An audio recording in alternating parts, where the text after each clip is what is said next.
Oiê! Tudo bem, pessoal? Grande abraço aqui para Moni.casa, também para Rosana Underline Carvalho 17, Beatriz Corrêa 17, Jéssica Fontana 1029, também para Bibinha, Bibinha Bia. Oi, Ilan, agora eu estou te vendo aqui, já vou introduzir. Quarta live, essa é a quarta, né? Temos ainda mais um encontro para fechar esse ciclo. E você mostrou um livro aqui que eu publiquei o ano retrasado, antes da pandemia, que é esse aqui, né? Que é o Quem Tem Medo do Lobo Mau, o impacto do politicamente correto na formação das crianças. É um livro que eu fiz junto com um filósofo chamado Luiz Felipe Pondé, e é um livro que acho que faz refletir bastante. Acho que vocês vão curtir bastante. Tomara que vocês ganhem no sorteio o livro. Vocês vão adorar. E depois, quando vocês ganharem no sorteio, tomara que vocês ganhem, hein? Vocês me contem o que vocês acharam. E eu também lancei um livro, esse é mais recente, tem pouco mais de 2 meses, que também tem a ver com educação, que acho que vocês vão curtir muito também, que chama Pais ou Reféns dos Filhos. Pais ou Reféns dos Filhos. E é uma série de reflexões que eu venho fazendo nos últimos 10 anos sobre educação, tecnologia, família, escola. Vocês vão curtir bastante também. É fácil de encontrar, vocês procurem na Amazon. E é bem tranquilo de achar. E já está se você quiser baixar no digital, dá para comprar no digital também, para ler no computador, ler no iPad, se você não tiver uma livraria perto de você. O assunto de hoje que a gente vai falar é um assunto que é um assunto da minha vida, na verdade. Assim, é o assunto que mais estudei na minha vida.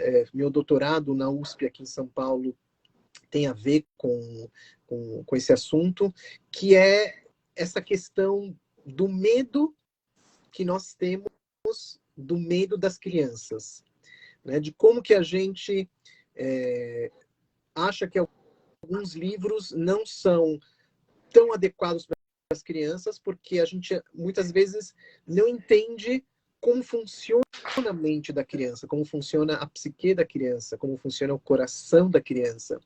E a gente vai falar um pouco sobre isso, sobre essas leituras que a gente acaba tendo medo, porque acho que vai provocar medo no outro, alguma reação, mas que são livros essenciais para a formação leitora das crianças.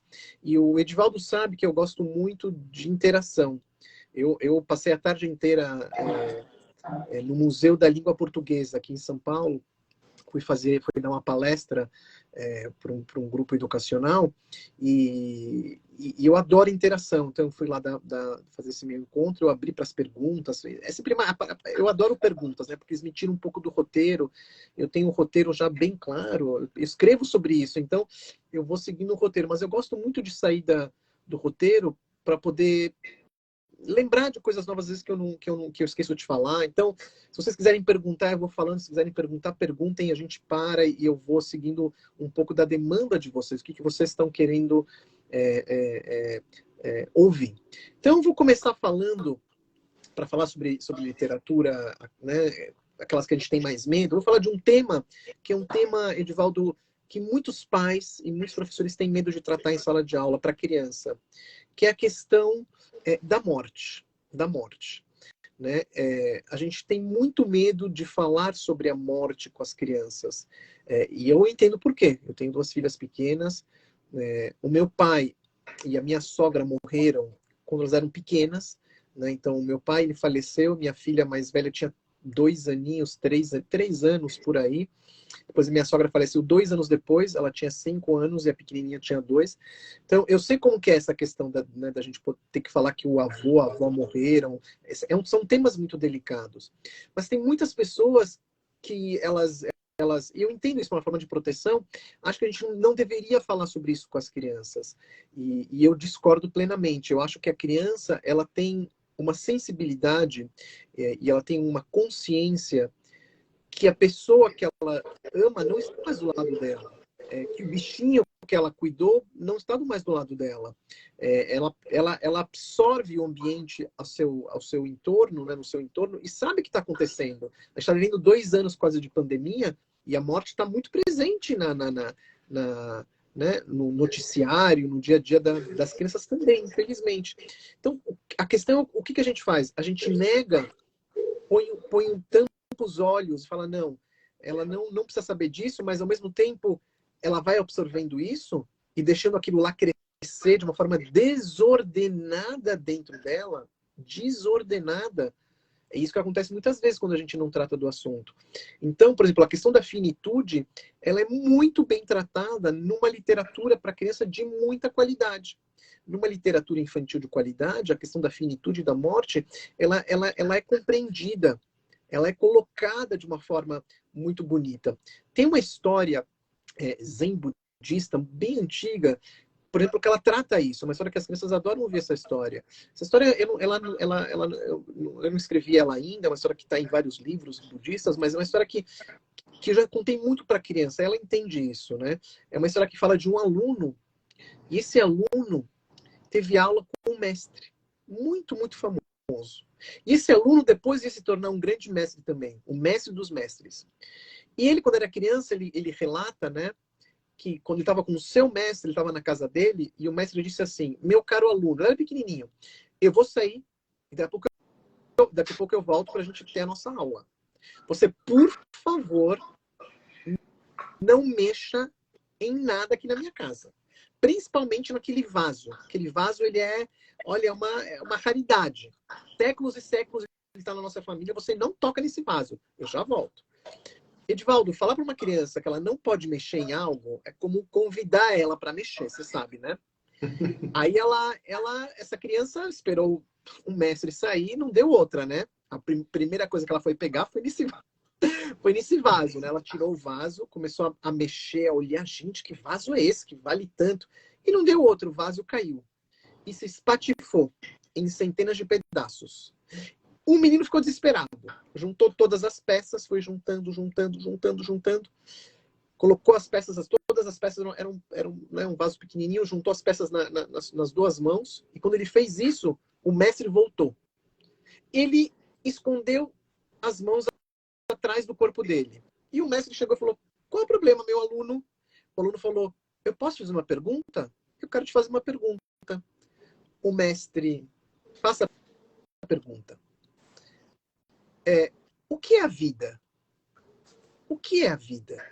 E o mestre respondeu, bom, a vida é o seguinte, as coisas nascem, vivem e morrem. Ah, entendi. Aí ele pegou e mostrou as mãos para frente e mostrou para o mestre. Então, mestre, o seu vaso nasceu, viveu e morreu. Então, aí ele abraçou o menino e tudo mais. Então, assim, a gente falar sobre a finitude de uma forma simbólica, poética, engraçada, sensível, é fundamental para a vida da criança, né? Ela se fortalece, ela compreende como funciona isso e fica mais esse livro que você está mostrando, é um livro que eu também estou com ele aqui, ó, tá vendo? É o Silêncio. Esse aqui não é para criança pequena, isso aqui já é para criança maior, para crianças já leitoras, Fundamental 2, ensino médio, chama Silêncio, 12 histórias universais sobre a morte. Silêncio, 12 histórias universais sobre a morte. É uma pesquisa que eu fiz junto com a Heidi, que escreveu o livro comigo, que é uma jornalista, e a gente pesquisou histórias de vários cantos do mundo, mitos, né? Então, que falem sobre a finitude. Então, tem mitos do Iraque, da Polinésia, da Índia, do Egito, da região ártica, dos maias, do Brasil, da Índia, da Grécia, tudo mostrando como que as pessoas sempre se interessaram em compreender a finitude. Então, é um assunto que a gente não pode esconder ele, a gente tem que tratar ele com maturidade, com delicadeza, mas tem que falar. Mas isso aqui é para crianças maiores. Mas e lá em criança pequena? Criança pequena também aguenta, gente. Aguenta esse assunto. É como a gente enxerga, como a gente chega para ela. Como a gente chega para ela, né? Então, por exemplo, eu vou mostrar alguns livros que falam sobre a morte de uma forma muito delicada, muito simbólica, e que num bom acervo de literatura teria que ter esses livros lá. Né? Não precisa chegar lá e falar, ai, crianças morte. Não é isso que eu estou falando. Num bom acervo, é um tema que interessa, né? Então, por exemplo, esse livro aqui, ó, O Sapo e o Canto do Passarinho. O Sapo e o Canto do Passarinho. É de um autor holandês, tem aqui no Brasil, é do Max Veltusch, que é um autor holandês que eu gosto bastante. E O Sapo e o Canto do Passarinho assim, é uma poesia de livro, uma poesia. O que conta essa história? Né? Conta assim, vou ler para vocês e mostrar aqui as ilustrações. Olha que coisa mais linda. E fala sobre a morte para criança pequena, mas de uma forma muito delicada e muito profunda também. Então, vamos lá. Era um belo dia de outono, o leitão estava apanhando maçãs maduras no pomar.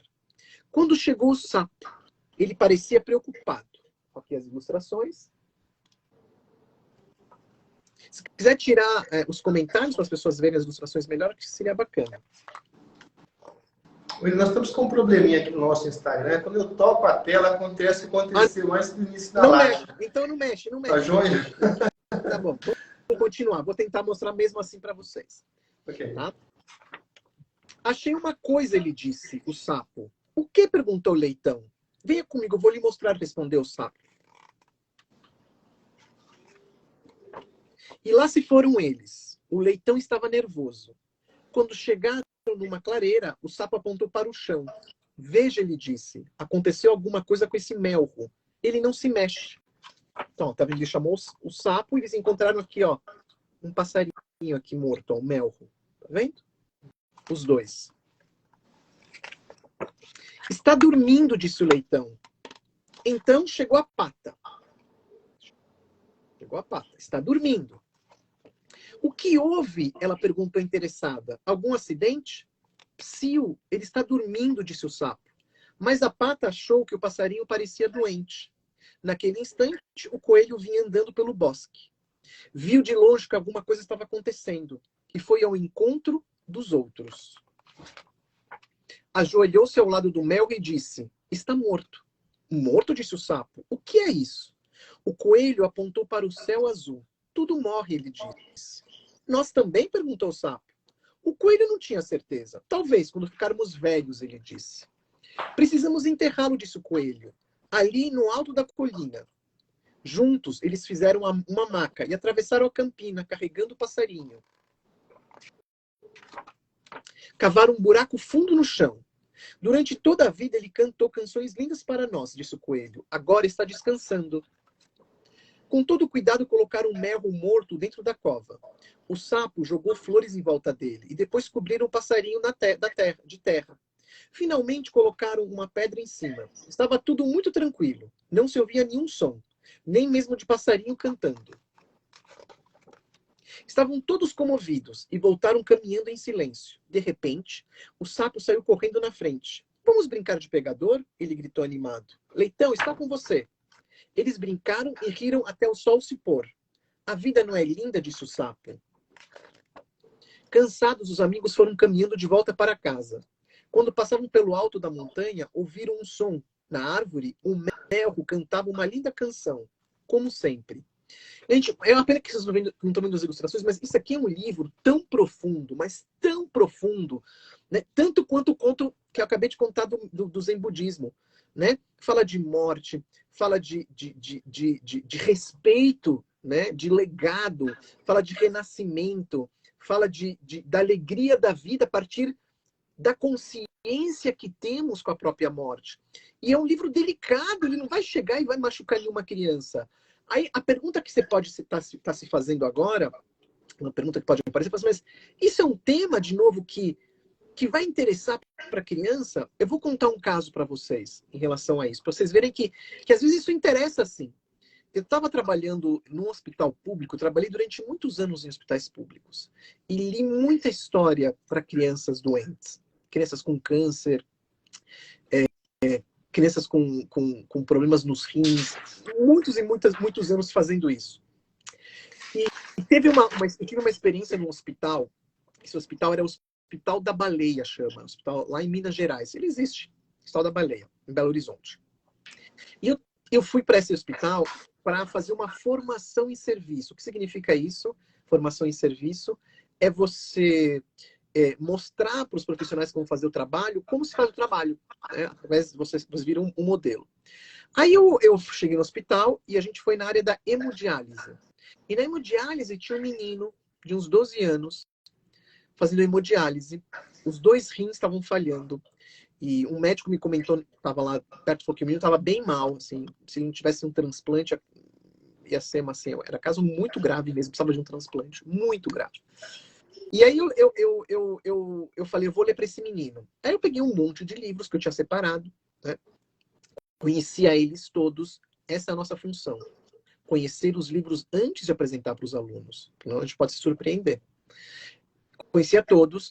E aí eu cheguei para o menino, estou com todos os médicos assistindo aquela cena. Ele estava com um cobertor, porque fazia hemodiálise dá frio, tudo mais. Estava com um cobertor, me apresentei, eu sou o Ilan, sou de tal projeto. E perguntei o nome dele, a idade. Eu falei, você quer ouvir histórias? Em muitos anos de projeto, eu nunca tive uma recusa, assim, nunca tive uma recusa. Não quero ir embora, não quero ouvir histórias. Falei, legal. Então, vou fazer o seguinte, eu vou deixar que você escolha a história que você quer ler, tá? E por que você tem que fazer isso de vez em quando? Por que, professores, a gente tem que deixar o outro desejar a leitura? Porque o tempo inteiro, as crianças, elas, ainda mais no hospital, mas na escola também, a gente que decide que livros que eles vão ler, o momento que eles vão falar. A gente tá nesse momento do controle. Então, quando você joga para o outro desejar, ele desejar, colocar o desejo dele em ação, isso é muito importante para a mente dele, para o coração dele, para a gente conhecer quem é essa criança, abrir espaço para a criança desejar também algo, né? Então, no hospital, isso é mais intenso, onde ela não tem controle sobre nada, né? Nem sobre o próprio corpo, que as pessoas vão lá, ficam picando ela o tempo inteiro e ficam tirando sangue. Não tem controle. Ah, fala, não quero. Não quero, tem que fazer. Então, eu comecei a mostrar algumas capas de livros. Capas. Você quer que eu leia esse? Ele lê o título. Não quero. Esse não. Quando eu chego no meio do meu pacote de livros, ele olha assim o livro e diz, esse. Você vai ler esse. E quando os médicos olharam, eles arregalaram os olhos assim, deste tamanho. Querendo dizer, cara, você vai ler esse livro para ele. E qual era o livro? Era esse aqui, ó. É legal porque eu nunca mostro o livro. Essa é a primeira vez que eu mostro, que eu achei ele faz pouco tempo. Vou mostrar para vocês em primeira mão. Eu nunca mostro esse livro. É um livro não mostro porque eu não achava, né? Mas agora achei. É um livro da Ângela Lago, que é uma das grandes escritoras brasileiras. Ela já faleceu, mineira, ilustradora, escritora, premiadíssima no mundo. E olha o livro que ele me pediu. Não fui eu que cheguei lá e falei para ele, eu vou ler para você. Ele falou que queria que eu lesse. Esse aqui, ó. O livro chama De Morte. De Morte. Tem a morte aqui em cima. Um conto meio pagão do folclore cristão recontado por Ângela Lago, com uma leve mãozinha de Albrecht Dürer, que é um pintor, inspirado num pintor aí, europeu. Então, esse livro aqui, que eu já li milhões de vezes ele, é um conto popular que ela recontou, engraçadíssimo, que a gente engana a morte, um conto de enganar a morte. Aí, esse menino pediu essa história. O que ele estava querendo me dizer? Ele pediu, falou assim, o que estava querendo me dizer? Estava querendo me dizer o seguinte, eu quero falar sobre o assunto. Eu quero falar sobre o assunto morte. Mas ninguém nunca me perguntou. Porque, claro, porque ele sabe o que está acontecendo com ele. E eu, como adulto, por exemplo, eu nunca chegaria para ele e falaria sobre esse tema. Não falaria. Mas a literatura serve para isso, para dialogar, para comunicar, para fazer uma ponte com o menino. Então, esse menino me pediu para falar sobre esse assunto. E eu li para ele. E a gente riu, porque é uma história engraçada de enganar a morte. E a gente se fortaleceu juntos naquele momento. Eu e ele. Muito mais ele do que eu. Estava precisando daquilo. Terminou a leitura. O que aconteceu? Continuamos com outras histórias. E fomos em frente. Então, se eu fosse imaginar, bom, as crianças não podem falar sobre esse assunto, mas ainda no hospital, eu nunca ia proporcionar esse momento para ele, dele poder entender o que estava acontecendo com ele, né? Eu separei alguns outros também que falam sobre esse tema, eu não vou ler, mas pra vocês terem repertório, vocês printem aí, procurem, se vocês acharem interessante ter isso e forem ler. Esse aqui é um livro muito famoso também que fala sobre isso. Esse já é comédia pura, é escrachadíssimo. Chama Caindo Morto, que é de uma autora inglesa, Caindo Morto. Esse aqui já é um livro mais denso sobre o tema. Precisa ler antes, ver se vocês aguentam também, mas o livro faz muito sucesso na Europa. Chama O Pato, a Morte e a Tulipa. Isso aqui até entrou em algumas vendas governamentais. Esse aqui é um livro lindíssimo, as pessoas se emocionam muito, que chama Vó, Eu Sei Domar Abelhas, que fala sobre a morte de um vô. Lindo, de uma forma muito bonita, poética. Então, esse tipo de literatura que a gente tem medo de falar com as pessoas, elas, na minha humilde opinião, elas precisam disso. Que outros temas que a gente tenta afastar dessas crianças, né? Que a gente acha que elas não suportam, que elas não, né? Elas não têm né, resistência para isso. E que é uma mentira de novo. Eu acho ao contrário. Quando a gente não faz um processo de contar essas histórias bem lentamente, com bom senso, a gente deixa elas desprotegidas. Porque quando chegam os monstros de verdade, que vão chegar na vida dela, porque vão chegar os monstros de verdade. Os monstros, eles existem como representação da dificuldade. A dificuldade humana é um monstro. Os obstáculos que a criança tem que passar no dia a dia, ela muda de casa, muda de escola, o pai fica doente, o pai perde o emprego, os pais brigam e se matam o tempo inteiro. Enfim, tem milhões. O crescer, mudar a fase né, o crescimento, uma coisa que também dá muita angústia. Então, essas histórias, elas representam isso e fortalecem a criança para se proteger e enfrentar esse mundo. Então, outro assunto que a gente tem muito medo de entrar em contato com a criança são histórias que têm terror, que têm o medo. Tem o terror e tem o medo. Porque a gente acha que o terror de fora vai entrar para dentro da criança. Quer dizer, a criança ela como fosse um receptáculo, como fosse um vaso vazio. E se a gente falar né, sobre histórias de terror, isso vai entrar nesse vaso e vai contaminar tudo. Essa é uma visão que ela é errada, ela não existe, essa visão. Essa visão ela não se sustenta em pé, empiricamente falando. É ao contrário. As crianças são repletas de sentimentos, elas não são vazias. Repletas de sentimentos, como nós, adultos. Esses sentimentos, eles estão lá todos misturados, em conflito constante, como nós, adultos. Então, ela tem lá dentro dela momentos de muita beleza, de muita poesia, de muita, sabe, muito carinho, mas ao mesmo tempo, junto com a beleza, com o carinho, com a coragem, tem lá coisas monstruosas, tem o ciúme, tem o sadismo, tem uma certa vontade de machucar, tem uma certa... E isso precisa sair para fora e ser transformado em coisas boas e não ruins. É o que se chama em psicanálise de sublimação. Quando a gente tira o que a gente tem de ruim de dentro, transforma em coisas boas. A arte e a cultura ajudam a filtrar isso. Ajudam a filtrar isso. Então, assim, na literatura, a gente tem muitos livros que ajudam com certeza a criança a lidar com esses monstros internos. E não colocar um monstro dentro dela. Ah, mas Ilan, elas choram quando eu mostro esse livro. Todas choram ou uma ou outra chora? Normalmente é uma ou outra que chora, não é um grupo que chora. E se uma e outra chora, não é a história que entrou no receptáculo vazio. Ela tocou em algo que estava lá dentro e aquilo transbordou. O jarro transbordou. Que bom que um adulto está do seu lado para poder acolher, para poder abraçar e conversar sobre o que está acontecendo. E não tirar isso da vida da criança. E não tirar isso. Um exemplo de um livro desse, que é um livro que faz muito sucesso, é A Prova Viva, que as crianças, elas pedem esses assuntos. Você vê que a questão é nossa. Você sabe, Edivaldo, que quando eu contava histórias profissionalmente, e eu reunia grupos de crianças e abria repertório. Abrir repertório significa falar para as crianças assim: o que vocês querem que eu conte para vocês? Que tipo de história?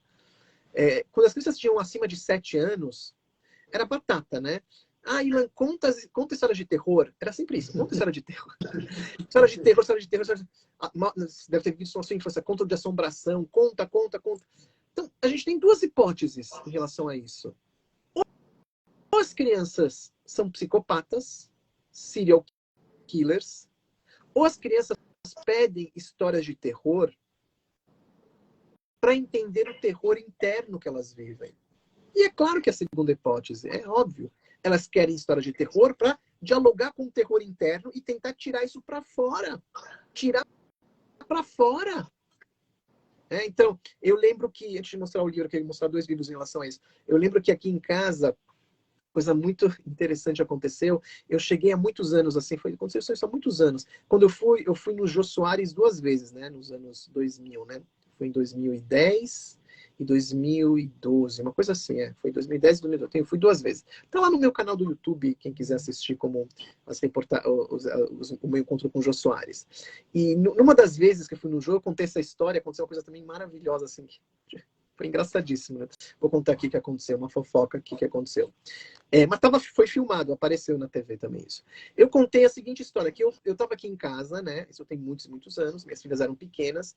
Aí eu larguei as minhas coisas de trabalho, eram umas 8 horas da noite, fui lavar as mãos, fui pro banheiro, comer alguma coisinha, e como sempre, fui no quarto das minhas filhas, elas dormiam juntas na época, e elas falavam assim, pai, conta uma história pra gente. Eu falei, claro. Aí eu fui pegar um livro, porque eu estava lendo um livro para elas, de capítulos. E a pequenininha, com 3 anos, falou, pai, não, hoje a gente não quer livro. Não, você conta de boca, ou seja, né, minha cabeça, né? Conta de boca da minha cabeça, assim. Aí eu falei, tá bom, o que você quer que eu te conte da minha cabeça para a pequenininha? Ela me olhou assim e falou assim, ai, pai, você pode contar a história da loira do banheiro? Eu falei, o quê? Da loira do banheiro? Quem te contou essa história? Aí eu olhei pra minha filha mais velha, e ela tava com uma cara meio de sacana, assim, porque tinha sido ela, né? Porque eu tinha contado só pra ela, porque a gente tem que ter bom senso, né? A pequenininha era muito pequenininha pra essa história. E eu era muito pequenininha, né? Eu nunca... Esse é o bom senso, quer dizer, os pequenininhos, eles têm essas histórias pra eles, feitas, vou mostrar alguns aqui, pra eles, né? Aí eu falei pra mais velha, você contou pra ela? Ela fez assim, essa cara de sacana, né? Contei. Aí eu falei pra pequenininha, olha, você sabe que o papai, ele conta mesmo, né? Papai conta. E vai dar medo. Então você não quer que o papai conte amanhã, de manhã cedo, com sol, porque vai ser mais, vai ter que dormir depois. Mas ela me encheu tanto o saco. Não, pai, conta. Falei, ai, meu Deus, o que eu faço? Aí, assim, ela me pediu tanto. Falei, bom, se ela tá pedindo tanto, eu vou contar. E aí eu contei essa história em primeira pessoa, que eu sempre adorava contar algumas histórias que eu tinha passado. E elas até hoje, acho que elas não sabem se é verdade ou não, né? Agora elas vão descobrir, né? Depois elas já estão velhas, né? Filhotas, vocês vão ter que descobrir isso. Então, eu conto em primeira pessoa. Então, eu contei para as minhas filhas, olhando mais pequenininha, porque eu já conhecia, que quando eu estava no 8º ano, no antigo 8º ano, eu tinha 14 anos, eu tinha um amigo chamado Fábio, que é um amigo que existiu mesmo, Edivaldo. Um cara que tem filhos hoje, tá? Enfim, nem mora no Brasil mais. E o Fábio, ele era CDF daquele, sabe? E você sabe, Edivaldo, que quando o CDF, aquele que é um aluno exemplar, pede para ir para o banheiro, a professora sempre acredita que é verdade, né? Porque quando o aluno é bagunceiro, é sempre mentira. Quando o aluno é bagunceiro, quer ir pro banheiro. É mentira, não vai não, né? Mas o Fábio, CDF, a professora dá tapete vermelho. Imagina, o Fábio não vai mentir, né? Aí ele falou, posso ir pro banheiro, professora? O Fábio, claro, Fábio, pode ir. Então, ele foi... E ele, como sendo CDF, ele foi mesmo pro banheiro. Ele foi pro banheiro, não foi fazer festa, foi pro banheiro. Ele foi lá, fez xixi. E eu sei disso porque ele me contou isso depois. Ele foi lá, fez xixi. E quando ele foi lavar as mãos, porque ele era CDF, foi lavar as mãos, apertou a descarga. Foi lavar as mãos, ele olhou pro espelho e viu no espelho uma loira. Olhou para trás e não tinha nenhum reflexo. E a loira, toda pálida, tinha algodão nas orelhas. Tinha algodão no nariz. O Fábio ficou muito curioso. Então ele foi lá e foi colocar o dedo no espelho. Quando ele colocou o dedo no espelho, pá! Eu dei um grito, mas um grito nessa hora que ele colocou o dedo no espelho. Se eu estivesse aqui presencialmente, as pessoas iam pular 10 mil metros. Né? Depois vocês vejam o vídeo. Eu dei um grito de susto. A minha filha deu um pulo deu um pulo, mas enorme, em cima de mim, me arranhou, assim, mas de sem querer, assim, e foi correndo, chorando para o quarto da mãe. E eu fiquei só ouvindo ela. 5 minutos, a mãe tentando acalmar. Meu amor, se acalma, se acalma. E a minha filha loira do banheiro. Ela foi lá, tudo mais, chorando. Aí, de repente, 5 minutos depois, ela volta, de pijaminha, cabelo enroladinho, tudo cacheadinho, bonitinha. Tem aqui uma foto dela, lindinha. Chegou assim, pai, que foi, meu amor? Conta de novo. Eu falei, mas você não ficou com medo? Eu fiquei, mas eu quero ouvir de novo. Eu contei 5 vezes para ela. Que é outra coisa interessante, porque quanto mais eu contava, mais ela se fortalecia. E mais na hora do susto, ela se preparava. O que estava acontecendo naquele momento, Edivaldo? Eu estava ensinando a minha filha pequena. Espontaneamente eu não ia contar para ela, né? Mas ela pediu tanto, falei, alguma coisa ela quer. Eu não ia contar espontaneamente, mais para mais velha. Mas o que aconteceu naquele momento de tantas vezes repetir? Eu estava ensinando ela a lidar com os seus monstros, a enfrentar os seus monstros. Eu estava ensinando a minha filha que junto comigo a gente pode enfrentar os obstáculos. Repete, repete, até que uma hora ela ria, ela não tinha mais medo. Porque ela conseguiu enfrentar o seu próprio sentimento de medo. Olha que poderoso que é isso. Olha que sensacional. No Jô Soares, uma coisa muito interessante, porque quando eu contei, depois vocês procurem no YouTube, quando eu contei essa história no Jô Soares, da loira, e falei, fui dar um susto, dei um estalo atrás, como tivesse quebrado alguma coisa nos bastidores. Cara, foi demais, cara. Eu olhava assim, meu Deus, a loira do banheiro, que coisa que é. Coisa incrível. Então, assim, essa é um exemplo de como que eles anseiam por essas histórias. Na literatura tem um livro que é um clássico, que trabalha com a questão do terror e do medo, e que elas amam, que os pais não entendem por que elas amam. Exatamente, elas amam por isso que eu acabei de falar. Porque vai trabalhando isso tudo que eu contei para vocês, dando um mapa emocional para elas. Que esse livro aqui que vocês devem conhecer, muita gente deve conhecer. Pode escrever aí, eu tenho certeza. Que chama Bruxa, Bruxa, Vem à Minha Festa. Olha que bruxa feia, né? E que é uma história que é linda. Assim, o texto vai se repetindo, só que as ilustrações são muito feias. São assustadoras, né? Olha isso aqui, né? Olha esse gato, né? É uma história muito interessante, porque na verdade é uma festa fantasia. E esse é o contexto que deixa as crianças tranquilas. É uma festa fantasia e que depois você descobre que é uma festa fantasia, né? Cada um vai se fantasiar. Isso aqui são as crianças fantasiadas indo para a festa fantasia. Tem uma imagem aqui que é fortíssima também, que isso aqui, olha esse pirata aqui, olha esse pirata. Eles piram, né? Tem uma imagem aqui das mais, essa aqui eu acho das mais assustadoras, que esse aqui, ó. Olha. Ai, que medo! Mas você vai conhecendo as suas crianças, né? Você vai ver. Aí eu não quero ver, uma hora ela vai ficar fascinada, né? E aí vem um momento, porque na literatura tem a delicadeza, o autor sábio, ele não vai manter o terror o tempo inteiro. O terror ele tem que ter um ápice, ele vai descendo e vai sendo costurado para a gente ficar sereno também. A gente não vai fechar o livro e deixar a criança, né, aterrorizada. Então, tem aqui a Chapeuzinho Vermelho, aqui, ó, tá vendo a Chapeuzinho Vermelho? Né? E as crianças indo para a festa da fantasia, que elas estão fantasiadas. Né? Então, assim, isso aqui é um clássico aqui, lá fora e tudo mais, né? E tem uma outra coisa interessante, professores, bem interessante também, Edivaldo, que às vezes, olha o que eu vou contar aqui para vocês, hein? Olha o que eu vou contar para vocês. Prestem atenção nisso. Às vezes, a gente acha que a criança vai ficar apavorada com algumas ilustrações, mas os óculos da infância, que eu sempre falo dos óculos da infância, são muito diferentes dos nossos. Talvez num livro desse, ela se apegue em coisas que a gente nem imagine.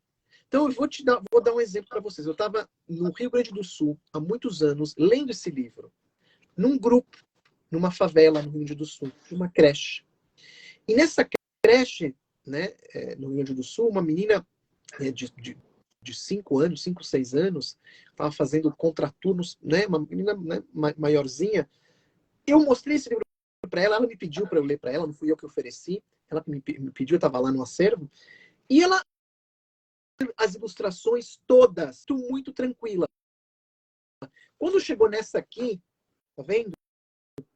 Que parece ser a mais tranquila de todas, ou seja, que é a Chapeuzinho Vermelho, ó, tá vendo? A Chapeuzinho Vermelho, a mais tranquila, ela começou a ficar nervosa. E eu não entendi porque é a figura mais bonita, né? Falei assim, o resto ela passou batido. Começou a falar, Ilan, Ilan. Falei, que foi?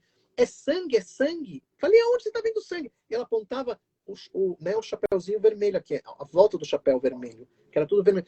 Eu falei, sangue? Não, é o chapéu dela. Aí ela acabou a história, eu fui falar com uma educadora, ela me chamou, vem cá, deixa eu te contar uma coisa. Ela achou interessantíssima a educadora, falou assim, Ilan, sabe o que aconteceu agora com você? Eu falei, o quê?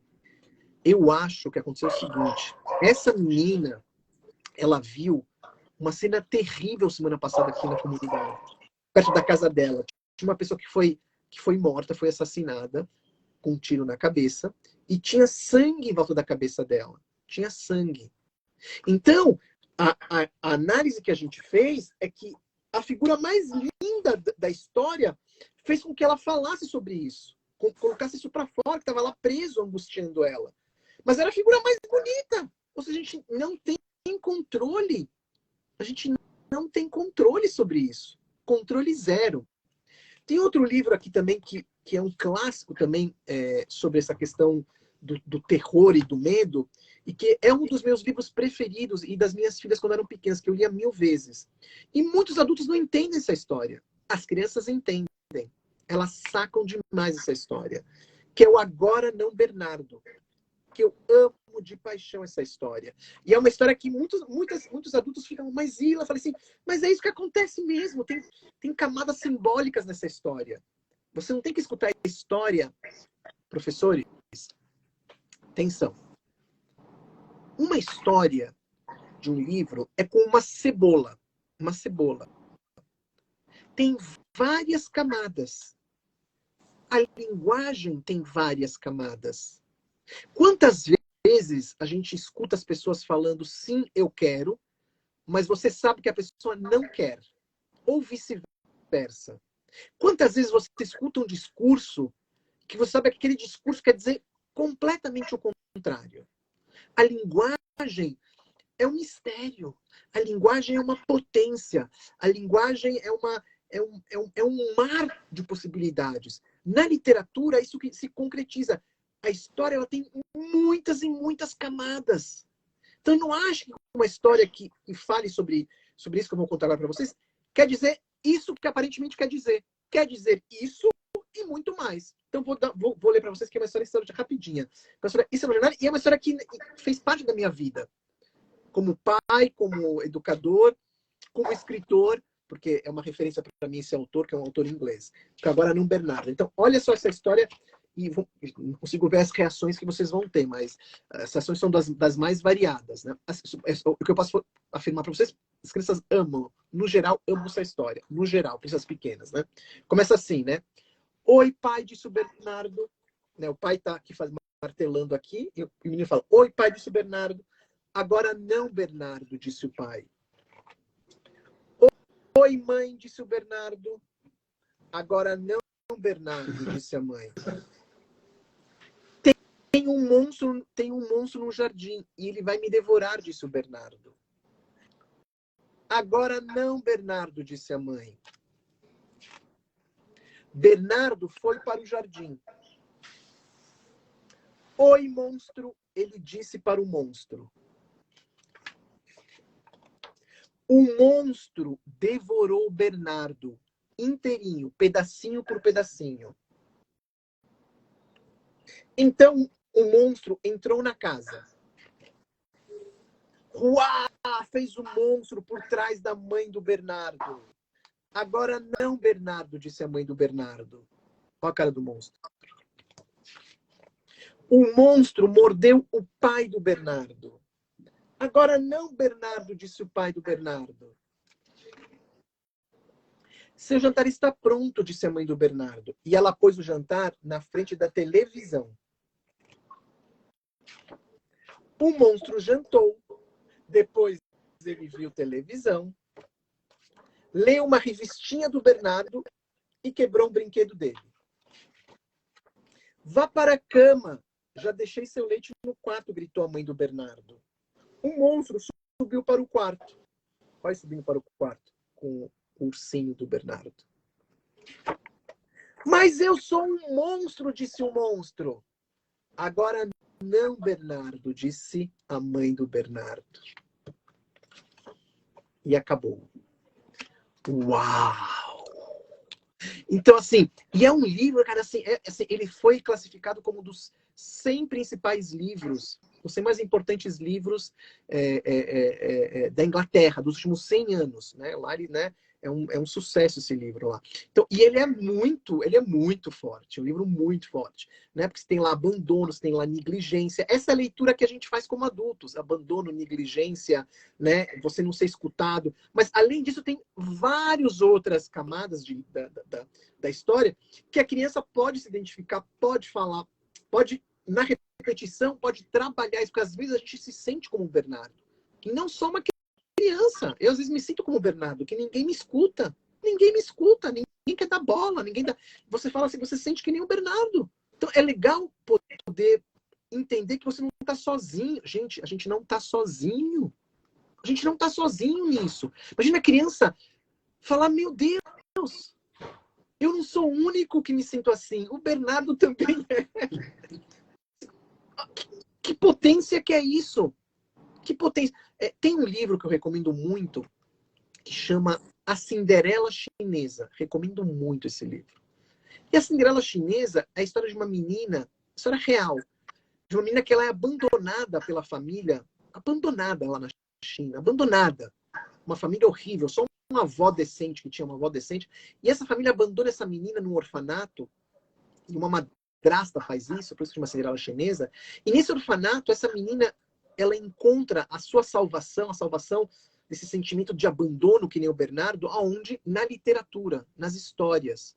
E a avó dela diz, essas histórias que você lê vão ser seu talismã contra o desespero.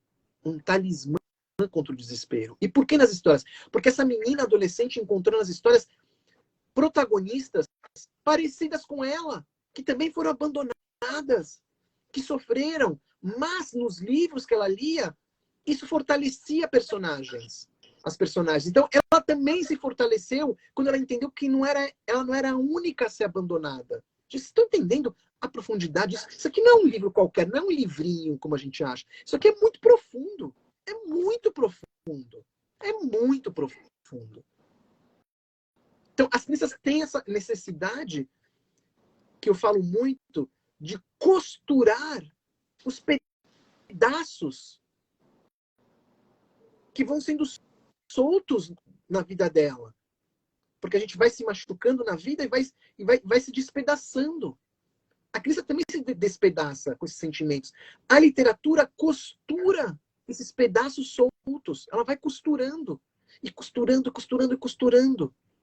Falando de costura, um livro que fala bastante sobre isso, esse aqui também, que também apavora alguns pais e alguns professores. E é esse mesmo assunto, e é um clássico na Alemanha, né? Que é a Mamãe Zangada. A Mamãe Zangada. Porque a Mamãe Zangada é a história de uma mãe que está muito zangada, está super zangada, né? E o que acontece? Olha só o que acontece com isso, né?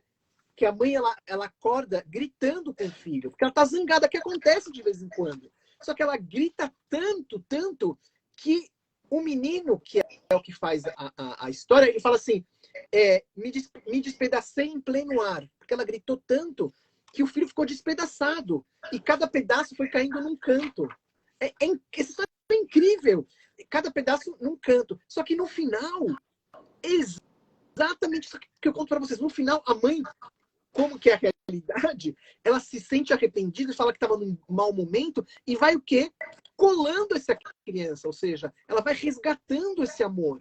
Isso aqui é um movimento simbólico do como que é por dentro. Isso não é real concreto. A gente fica despedaçado e a própria literatura, ela vai costurando isso. Então, no final, a mãe encontra o menino todo inteiro novamente. É uma potência de história. É uma história muito, muito, muito potente. Demais. Bom, pessoal, Edivaldo, dá para fazer perguntas ou você está com medo de mexer aí no... Eu acho que dá. Sim, vou pedir o pessoal, Willa, para mandar em comentários aí as perguntas. E eu vou lendo para vocês. Você poderia ir respondendo, viu, gente? Olha Legal, só, eu também quero sugerir que vocês, né, cliquem nesse aviãozinho aqui do lado para convidar aquele papai, aquela mamãe, Não é aquela criança até que pode também participar dessa conversa, aquela amiga, aquele amigo. É só clicar nesse aviãozinho. Vamos aqui bater esse papo aqui com o Ilan, né? Nosso tema aqui hoje é ler ou não ler. Eis a questão. Assim, enquanto as pessoas vão fazendo perguntas, deixa eu só também falar para vocês, assim, mostrar outros livros quando vocês vão fazendo perguntas, que acho que é legal dar repertório para vocês. Então, outros livros que falam desses temas, assim, esse aqui também é porque, como a gente atrasou um pouquinho, daqui a pouco eu vou ter que sair, mas eu quero mostrar esse repertório para vocês. Olha isso aqui, ó, isso aqui chama Tudo Muda, que é um livro de um autor que eu amo de paixão, que chama Anthony Browne, e que fala sobre esse sentimento de mudança, de como que o que acontece quando vem um irmão novo. Então, que tudo muda, tudo sai do lugar. Que é uma história também que as pessoas têm medo, às vezes, de contar, e, de novo, fortalece. Outro livro, vão printando aí. Aí depois vai ficar salvo, não precisa printar nada. Esse aqui também, isso aqui, quando eu lia, me fazia chorar o tempo inteiro. E também, histórias tristes, não tenham medo da tristeza das crianças. O Guilherme Augusto Araújo Fernandes. É a relação de um menino com uma senhora que tem Alzheimer, está perdendo a memória dela. É de uma beleza atroz. É de uma beleza atroz. Depois vocês revejam aí para pegar. Ou livros que falem sobre escatologia. Sobre escatologia. O que é escatologia? Cocô, xixi. Ah, não, é que meus alunos, meus filhos vão ficar falando. Não! É um assunto que interessa para elas. Porque tem a ver com o momento das pequenininhas, principalmente. A questão do cocô, do xixi, tem a ver com o controle. Tem vários. Então, isso aqui é um clássico, ó, da pequena topeira que queria saber quem tinha feito cocô na cabeça dela. Isso aqui é divino. Eu peguei um livro meu que ele está esgotado, mas só para vocês terem como repertório, vai sair de novo daqui a pouquinho, mas quem achar em sebo pode comprar, que chama Mamãe é um Lobo, que é um livro que fala também sobre essa questão dos medos. É um livro que também as pessoas ficam alucinadas com a história. Vai sair de novo também. Né? Vai sair de novo. Então, é um repertório muito, muito, muito grande e que tem que estar no acervo de vocês. Tem que estar. No meu livro, que vocês vão participar do sorteio, né? Eu falo bastante sobre isso no Quem Tem Medo do Lobo Mau, Edivaldo. Eu dou muita referência. Se vocês forem depois, quem não ganhar no sorteio, pode comprar na Amazon. A gente está custando acho que R$ 25 na Amazon, super barato. Vocês podem comprar na Amazon esse livro. E para ganhar no sorteio, vocês sabem, né, Edivaldo? Eles têm que me seguir no Instagram, não era isso, né? Tem que me seguir no Instagram, senão Isso não vai mesmo, ganhar. uma das regras é essa mesmo.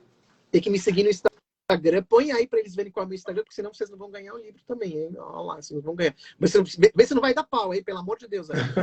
Qual é o nome do livro? Qual é o nome do livro do Guilherme? Esse aqui, eu vou mostrar para você de novo.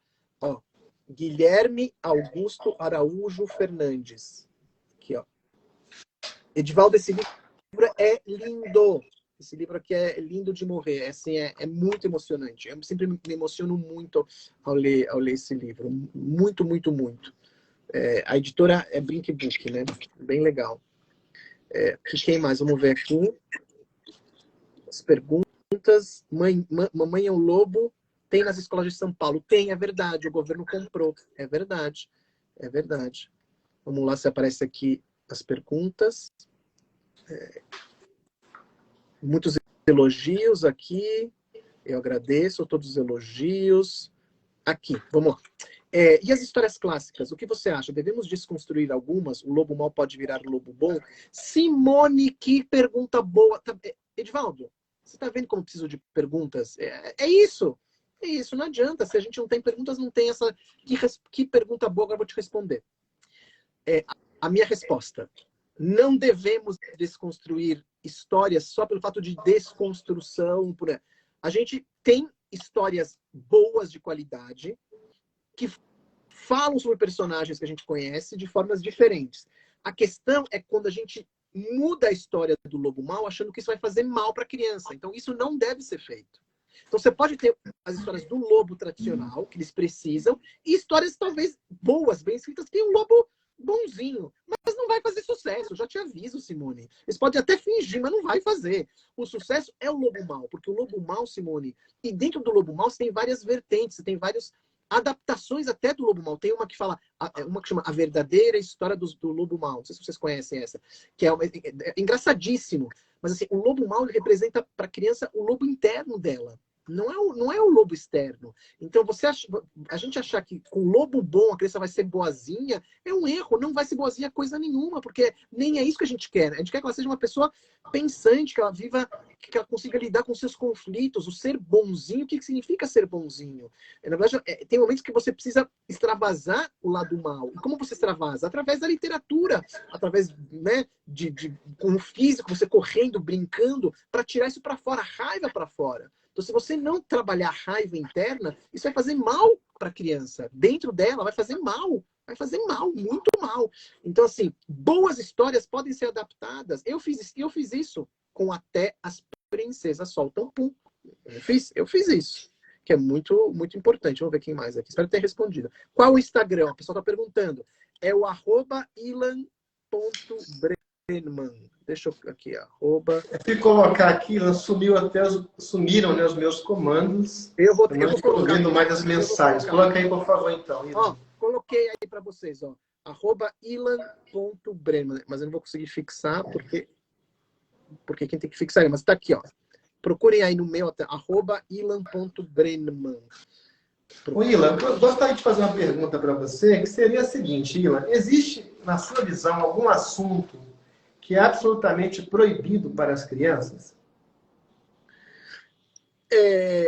Assunto proibido? Acho que sim, claro que sim. Tem assuntos que não tem que ter. Claro que tem assuntos proibidos para criança. Por exemplo, a questão, você não vai fazer um livro né, com né, de sexualidade exposta para criança pequena. Não faz sentido. Mas você pode falar sobre questões de sexualidade para criança de uma forma gradual, serena. Tem livros também clássicos nessa área, mas de uma forma exposta assim, não. Eu não leria nunca histórias muito fortes de terror para criança pequena, um terror muito cru, muito... Por exemplo, eu tenho agora um seriado que chama Round Six, da Netflix. Round Six, que é o que as pessoas estão mais falando, né? Eu nunca indicaria aquilo para criança. Aquilo lá para mim é para tipo 12, 13, 14 anos para cima. Uma violência muito crua que crianças maiores entendem. Então, claro que tem que ter bom senso. Então, o que a gente não pode fazer é retirar tudo.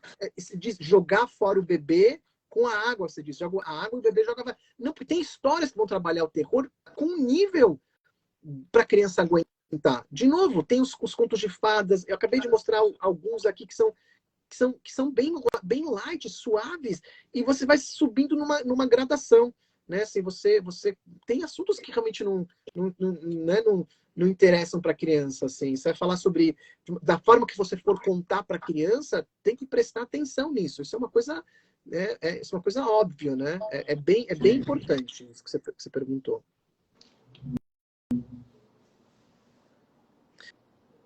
Bom, gente, quem mais? Vamos lá. Que eu já estou aqui, já passei aqui. Eu pensei que ia até às 8. Aqui tem um compromisso aqui familiar. Até as pessoas... Adoro, tenho aqui em casa. Um dos livros preferidos da minha filha. Obrigado, professora Maria. Melhor livro da vida. As princesas que soltam pão, as crianças amam. Obrigado, Giza. Obrigado mesmo. Se o lobo mau pode virar lobo bom, então a bruxa pode virar boazinha. Gente, eu vou falar assim, se a história ela for interessante, pode acontecer tudo. Mas, de novo, se você está fazendo isso porque você acha que com a bruxa boazinha você vai ensinar a bondade, não funciona. Estou afirmando, não funciona. A gente só vai entender o que é a bondade se falar sobre a maldade. Como a gente sabe o que é bondade? Pensa aqui comigo. A gente só pode entender o que é o inferno se a gente conhece o paraíso e vice-versa. A gente conhece o paraíso em relação ao inferno. Então, vamos simbolicamente. Então, assim, a bruxa boazinha é para mim uma contradição em si. Né? Mas você pode fazer boas histórias com uma bruxa boa, mas se na história não tiver um conflito, perde o interesse. A gente gosta do conflito numa história porque fala do nosso conflito interno.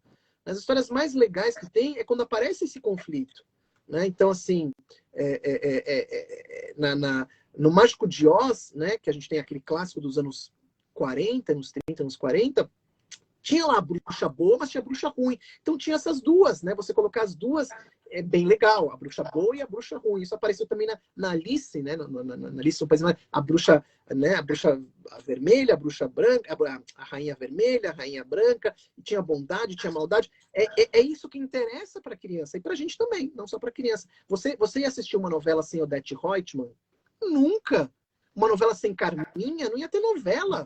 Sem Carminha não ia existir novela. Né? Assim, então, mas tem a Carminha, mas tem a personagem boa. Né? Tem essa última novela que teve, como ela chama, que ela ficava procurando o filho dela, esqueci o nome dela. Esqueci o nome dela. Ela ficava procurando o filho dela, e também tinha, de novo, a Adriana Esteves era má e tudo mais. Tem esses dois polos para você poder se identificar e olhar, né? Que é super importante, né? Minha filha de 11 anos está ouvindo a live e concorda com você. Ah, manda um abraço para ela. Que legal, que legal. Muito legal, adorei, viu? Uma colega de trabalho não gosta de contar histórias de bruxas por causa da religião. Então, isso é uma outra questão, na verdade. Depende da escola que você trabalha. Se você está numa escola confessional, aí tem as suas regras. Escola particular, cada escola particular tem a sua regra, tudo mais. Escola pública, eu acho que não, você não pode tirar isso. Escola pública, ela é laica e as crianças têm o direito de ter acesso a isso. Então, não são os pais que decidem. Então, se os pais querem um tipo de literatura só, os pais têm esse direito, tá? Coloquem escolas que trabalhem com isso, né? Que tenham essa diretriz. Mas quando você está numa escola que ela é pública, ela é laica, é o direito da criança e o dever nosso de apresentar tudo para ela. Tudo, tudo, tudo, tudo. Né? Não tem, né? Se ela não gosta, fica paciência, você vai lá conversar com a mãe, explicar o que está acontecendo. Você está numa escola pública, que é laica, isso aqui é importante para todas as crianças. A bruxa não tem a ver com religião, a bruxa tem a ver com isso que eu estou contando para vocês, tem a ver com arquétipos, com símbolos de dificuldade. Você vai explicando, tentando educar também os pais, uma coisa importante. Mas eu sei isso que você está falando, eu sei que acontece bastante, não é pouco, não. Ah, Leila de Oeiras, adoro o Piauí, gente, que saudade, gente, eu quero viajar. Eu vou agora, sabe para onde eu vou, Edvaldo? Finalmente, assim, começar a viajar. Começando a fazer algumas escolas presenciais, eu vou agora para o Maranhão, vou para uma feira literária no Maranhão no final do ano. Feliz da vida de estar presencialmente novamente, não aguento mais só fazer coisas pela tela, né? É importante, né? A gente tá... Bom, alguém escreveu aqui em árabe que eu não entendo nada, mas tudo bem. Mesmo assim, tem muita perda aqui. Eu gosto de contar aqui. Uma história, conto de fadas e bruxas são importantes independentes da religião. Concordo. Aqui que tem, você nasceu com esse dom maravilhoso. Conta um pouco pra gente, manda um beijo para as minhas filhas. Manuela e Milena, beijos, beijos, beijos, beijos, beijos, beijos, beijos. Legal. Aqui, Sergipe, adoro você, obrigado. Você é um homem muito bonito, não acabei de inventar isso. Foi exatamente isso que falei com essa minha colega aí, muito legal. Foi exatamente bem bacana. Japão, gente, que legal. Se não ensinarmos a cultura para as crianças, crescerão 100%. Com certeza. Você acha importante o quê? Tenha contato com... Você acha importante que as crianças tenham contato com o livro? Claro que eu acho, super importante. Aqui, as lives com Clóvis. Também estou sentindo falta. Você já visitou Serra da Capivara? Eu não fui, me convidaram, mas não tinha tempo. Tem que voltar lá. Vera Cruz do Oeste, Paraná, Sergipe. Falem para as escolas de vocês me convidarem, gente. Eu vou sim. Né? A gente faz as palestras, vai ser legal. Então, pessoal, é isso. Então, de novo, pessoal, demais aqui esse encontro. Posso dar alguns recadinhos finais? E depois você fala, Edvaldo? Então, de novo, pessoal, recados finais importantíssimos. Prestem atenção. Prestem atenção. Diversidade de acervo. Por favor, diversidade. É que nem uma sopa. Uma sopa. Quanto mais conteúdo, melhor, tá? Mais consistente. Então, diversidade de temas, diversidade de livros, de capas, de textos. Diversidade, diversidade. Essa é a palavra para fazer bons acertos, tá? De novo, não tenho medo do medo das crianças, tá bom? Outro recado, de novo, quem quiser ganhar o livro que eu mostrei para vocês, que ele mostrou aqui do Quem Tem Medo do Lobo Mau, vai ter o sorteio. Me sigam no Instagram, @ilan.brenman, tá? Quem não me seguir não vai participar do sorteio, então não esqueçam. Tem um livro novo também, quiserem se empolgar, ir lá na Amazon comprar, Pais ou Reféns dos Filhos, que é uma coisa muito, muito, muito, muito bacana, muito, muito bacana. Lá no Instagram também eu tenho acho que o Edivaldo também viu, sabe disso, eu estou dando um curso de como escrever para criança, um curso para quem quer iniciar no mundo da escrita. Então, muito legal esse curso, muito bacana.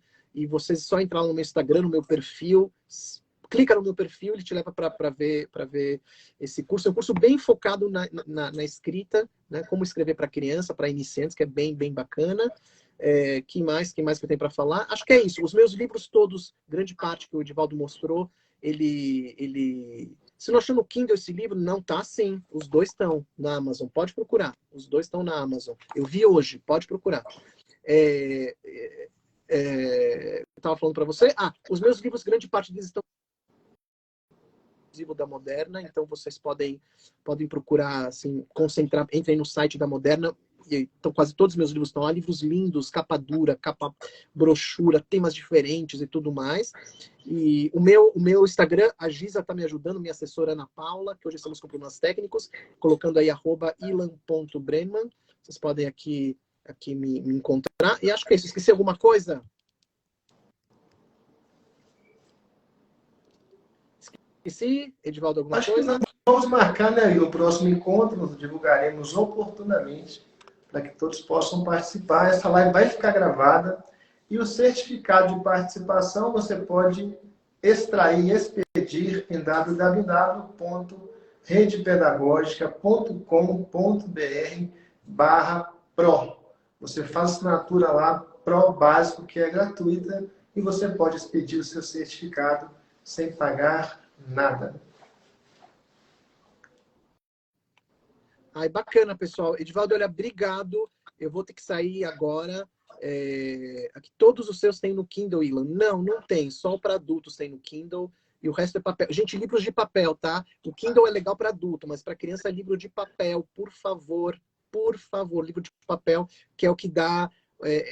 a gente para essa loucura toda do digital, a gente dá o livro de papel para eles sossegam e se tranquilizam, a gente serena junto. Livro de papel, por favor, é fundamental isso, tá? O mundo digital já está muito na vida deles. Muito, tá? Então vocês, por favor, vocês invistam no livro de papel. A gente acha que não faz a diferença, mas faz muita diferença. Eu posso passar aqui uma live de 3 horas falando para vocês a diferença de um livro de papel, de uma leitura no mundo digital para criança. E eu posso descrever o que acontece no cérebro para vocês e as diferenças que acontecem no cérebro da criança quando ela está no digital e quando ela está no papel.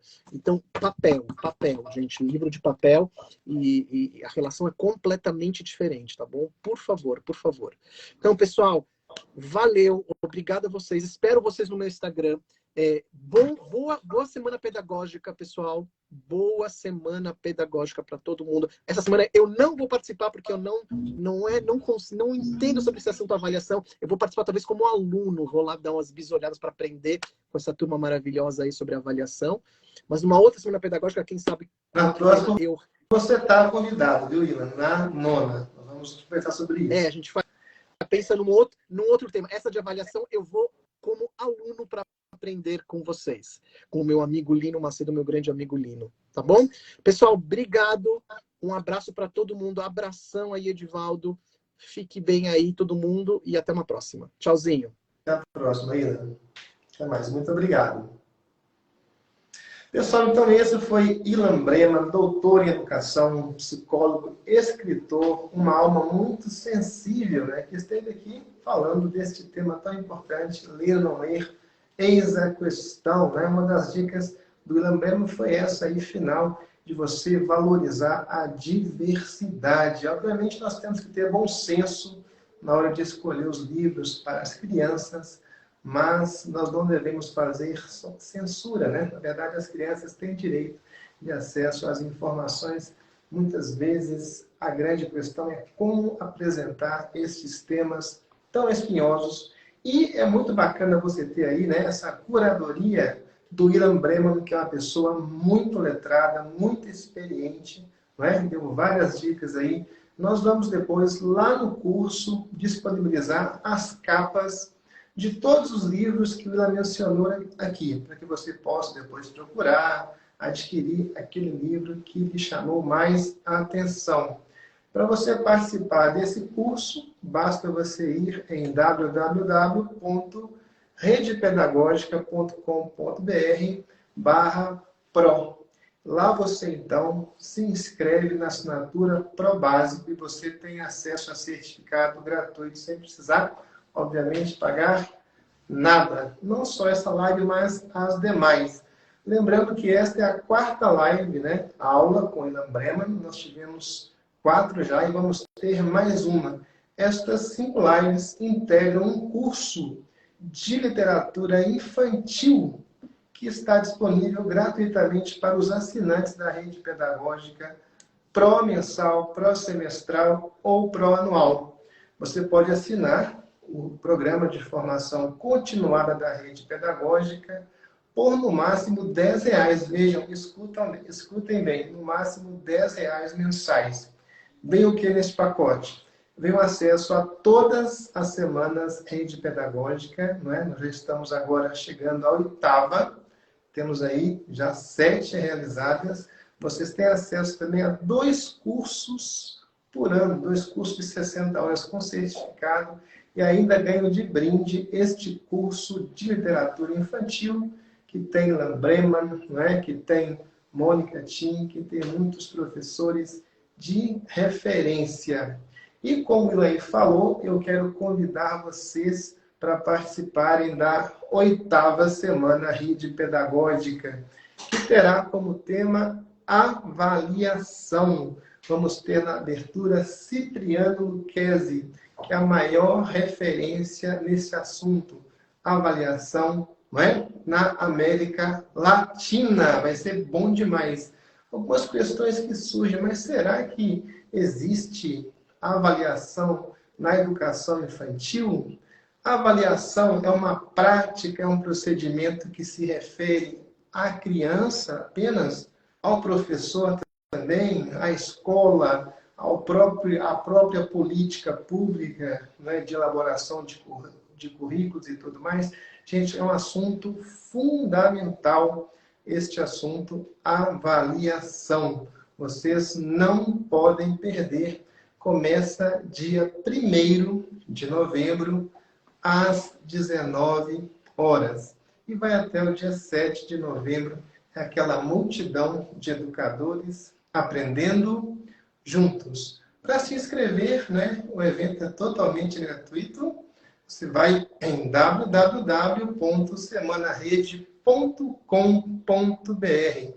www.semanarede.com.br. A formação garante certificado de 120 horas. E não tem aquele desespero de marcar presença, de fazer o evento só ao vivo. As lives ficam todas gravadas, como esta aqui vai ficar gravada, disponível no canal da Rede Pedagógica no YouTube. Isso mesmo, de graça você pode acessar, não é, compartilhar, não tem nenhum custo para você. E a Semana Rede Pedagógica fica disponível por 30 dias gratuitamente, né? Gente, nós temos o maior prazer de compartilhar esse conteúdo de extrema qualidade, né? Com grandes educadores, com muito material, feito com muito capricho, com muito rigor acadêmico, com vocês e de forma gratuita. Nossa, é um grande prazer para a gente compartilhar para que todo mundo possa participar, né? A educação é algo que é inclusivo por definição. Então, nosso encontro está marcado dia 1º de novembro, às 19 horas. Quero aqui finalizar falando do sorteio, né? Nós temos aí este sorteio deste livro aqui, Ilan Breman. São 5 livros autografados. Gente, tem mais 2 sorteios que a Rede Pedagógica está realizando por ter ultrapassado a marca de 1 milhão de amigos. Ultrapassamos a marca de 1 milhão de seguidores, né? Nós estamos chegando já a 1.010.000 seguidores. E, para celebrar essa data, esse marco especial, quem vai ganhar prêmio é você. Estamos sorteando aí prêmios. Basta você ir em www.redepedagogica.com.br/sorteios. Você vai encontrar lá o sorteio dos livros do Willan e também sorteios de outros prêmios, recursos pedagógicos alusivos aí a essa marca de 1 milhão de seguidores da rede pedagógica.